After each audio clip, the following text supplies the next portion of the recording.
미국의 42대 대통령인 빌 클린턴은 역사상 최고의 호황기로 평가되는 1990년대에 미국을 비교적 안정적으로 이끌면서 역대 미국 대통령들 중 가장 높은 퇴임 지지율을 기록했다고 하죠.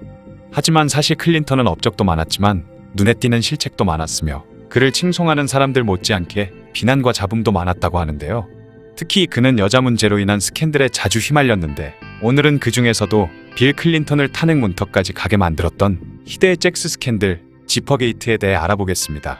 빌 클린턴은 미국 남부의 아칸소 주지사 시절부터 여자 문제로 트러블이 매우 많았다고 하죠. 1990년 9월 아칸소주 개발재정국에서 해고된 레리 콜린스라는 직원은 클린턴이 아칸소주에 세금을 개인적으로 쓰며 5명의 여자와 간통을 했다 라는 사실을 폭로했습니다.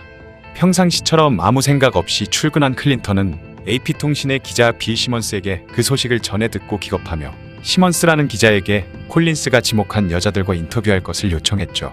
그런데 시먼스가 인터뷰를 한 결과 5여자 모두 그런 적이 없다는 의외의 진술을 받게 됩니다.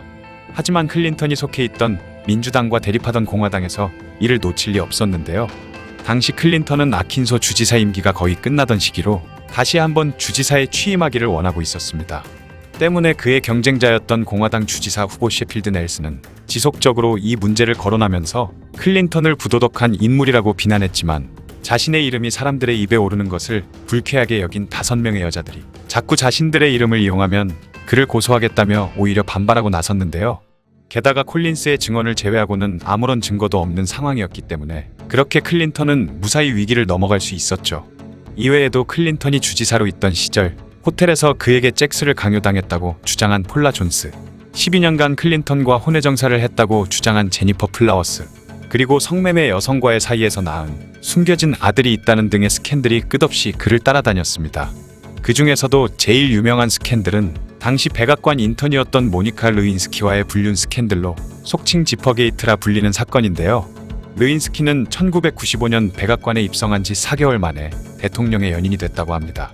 당시 클린턴의 나이가 49세였던 데 비해 그녀는 22세의 어린 나이였죠.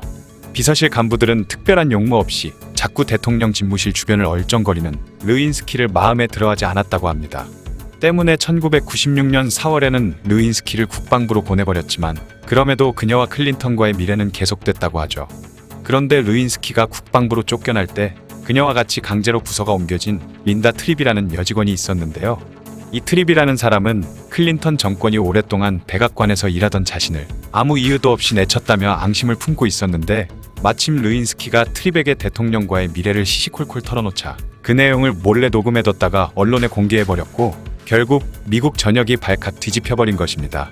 르윈스키와 트립이 흘리기 시작한 스캔들은 그야말로 순식간에 퍼져나갔고 여러 언론들과 수사기관의 집요한 압박을 이기지 못한 클린턴은 마침내 1998년 8월 르윈스키와의 부적절한 관계를 인정하게 되죠.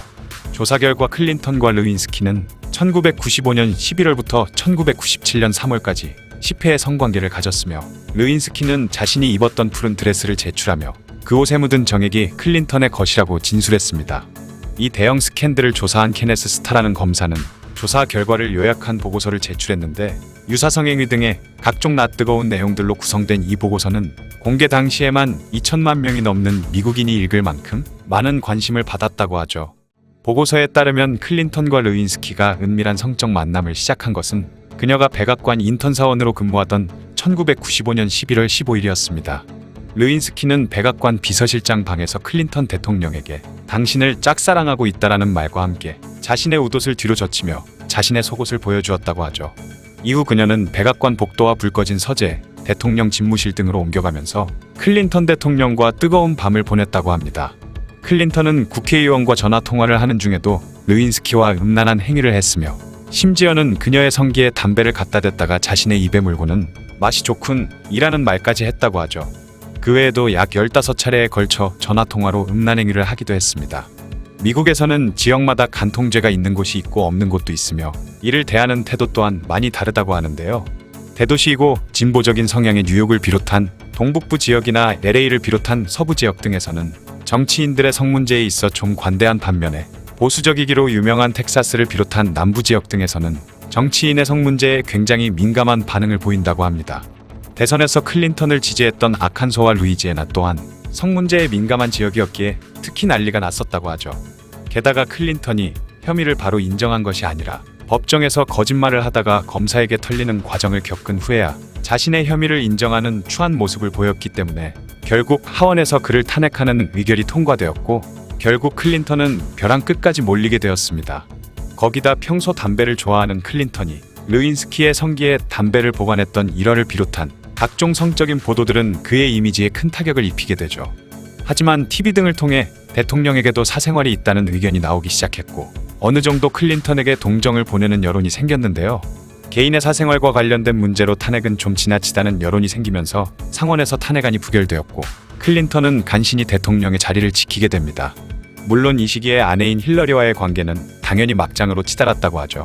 훗날 힐러리의 회고에 따르면 그때 남편을 반갑게 맞이했던 가족은 우리 집 개밖에 없었으며 한동안 빌은 소파에서 잠을 자야만 했다 라고 말했습니다. 비록 대통령의 자리는 지킬 수 있었지만 클린턴은 그의 스캔들에 관한 보고서를 보게 된 많은 미국인들의 조롱을 피할 수는 없었죠. 특히 클린턴이 법정에서 자신은 르윈스키와 섹스를 하지 않았다는 거짓말을 한 것이 들통나자 그 사실을 추궁하는 사람들에게 내가 말한 섹스에 입으로 하는 섹스는 포함되어 있지 않았다 라며 변명한 것으로 두고두고 사람들의 놀림거리가 되었는데요. 클린턴 덕분에 미국 대통령의 사무실이라 볼 수 있는 오벌 오피스가 오럴 오피스라고 불리며 조롱당하기도 했다고 합니다. 당시 미국 메이저리그의 전설적인 야구선수 조 디마지오도 클린턴의 섹스 스캔들을 두고 온갖 비난을 쏟아냈다고 하는데요. 왜냐하면 조 디마지오는 자신의 전 아내이자 유명 배우 마릴린 먼로가 존 F 케네디 대통령과의 성추문 때문에 죽었다고 생각했기 때문에 높으신 분들의 성추문을 극도로 혐오했기 때문이라고 하죠. 그런데 황당한 사실은 정작 조 디마지오도 마릴린 먼로와 결혼 생활을 할 당시 그녀를 매일 야구 배트로 폭행을 했던 인간 쓰레기나 다름없는 인물이었다는 것입니다. 때문에 참다 못한 마릴린 먼로는 그에게 이혼장을 내밀면서 당신이 나를 때릴 자격이 없다는 사실을 이제야 깨달았다 라는 말을 남겼다고 하죠. 지금까지 1990년대 미국을 떠들썩하게 했던 지퍼게이트 사건에 대한 이야기였습니다. 영상을 봐주셔서 감사합니다. 더 재미있고 유익한 영상으로 다시 찾아뵙겠습니다. 구독과 좋아요 꾹 눌러주시고 댓글도 부탁드려요.